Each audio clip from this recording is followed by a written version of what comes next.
Good evening, I'm Jill Valley. I'm Dennis Prey. Missoula's urban deer is back in the conversation. City leaders are hearing increasing complaints and concerns about the city's hooved residents. But they say they need a lot more data before deciding the scope of the problem and what to do about it. And that starts with getting an accurate population estimate.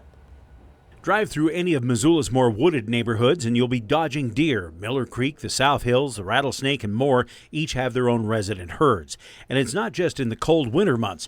Deer wander through front and backyards year-round, basically fearless at any time of the day. Last time the Missoula City Council dealt with the question, biologists came up with recommendations for fencing and vegetation to ease conflicts.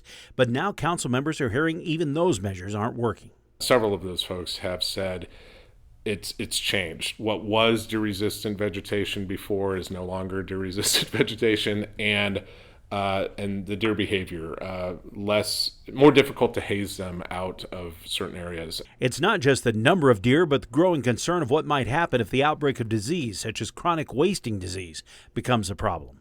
If and when that is an issue in the Missoula area, the first responsible question that folks are going to be talking about is, well, what's the size of the population we got?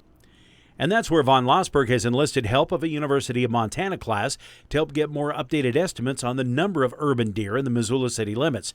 Additionally, Von Lossberg hopes to learn more about the latest management strategies for controlling deer herds in town.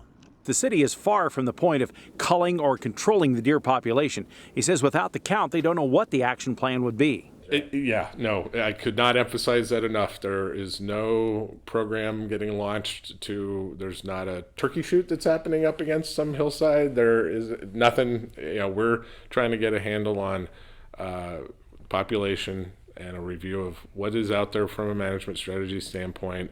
Eventually, Von Lossberg believes the city would want to know not only how many deer are out there, but what are residents' toleration of their presence, as well as the question of whether the deer are attracting predators like mountain lions into neighborhoods. But first comes the count and a review of management options. These are the first order responsible things to do, even independently of the CWD situation, but even more so now that we have that dimension. Helena has spent tens of thousands of dollars per year controlling its urban deer. However, Von Lossberg notes that the capital city problem is mainly with mule deer, while Missoula has more whitetails, which represent some different management challenges.